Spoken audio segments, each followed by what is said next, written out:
రాదు. ఇదే ఒక వేడుక పెట్టండి, ఖచ్చితంగా 50 మంది తక్కువ కాకుండా వస్తారు. మరి ఎక్కడి నుంచి వస్తారు? మనం పిలుచుకున్న వాళ్ళు రావచ్చు, మా చుట్టుపక్కల వాళ్ళు కావచ్చు, దారికి పోయే వాళ్ళు రావచ్చు. వేడుకంటప్పుడు అట్రాక్ట్ అయిపోతాం, అంతే ఆకర్షణ చేస్తూ ఉంటాం. అది కాదు బాబా గారి మార్గానికి అది విరుద్ధం. ప్రతి మందిరం కూడా సత్సంగ మందిరం కావాలని చెప్పారు భరద్వాజ మాస్టారు. ఆ మహానుభావుడు చేసిందే ఇది. ఒక్కడున్నా సరే సైకిల్ వేసుకుని వెళ్ళేవారంట. ఆయన తక్కువ లుంగి కట్టుకుని చొక్కా వేసేసుకుని వెళ్ళి ఆ ఒక్కడు చెప్పొచ్చేవారంట. చివరి జనాలు ఎలా తయారంటే ఆయన వస్తుంటే అమ్మో మాస్టర్ వస్తున్నారు, ఇటు ఇక్కడ ఆపేసి నన్ను బాబా గారు సాహెబ్ అని మొదలు పెడతారని బాబా గారి గురించి చెప్తారని వాడు పక్కన చెడిపోయాడు అంట తప్పించుకొని. ఇలా జరిగేది.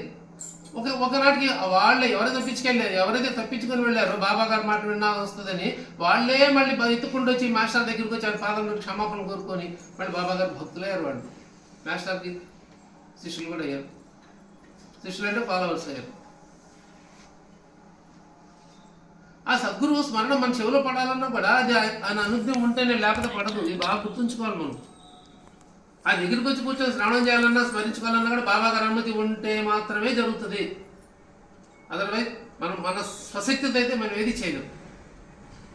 కొంతమంది బాగా ట్రై చేశారండి, నేను రాలేకపోయానండి, ఇప్పుడే బయలుదేరుతున్నానండి, మా చుట్టాలు వచ్చేసారండి, ఆగిపోయానండి, వాళ్ళని తీసుకొని రాలే కదండి, అందుకని ఆగిపోయాం. ఇలా చెప్తారు చాలా. అన్ని ఉట్టి అబద్ధాలు. దయచేసి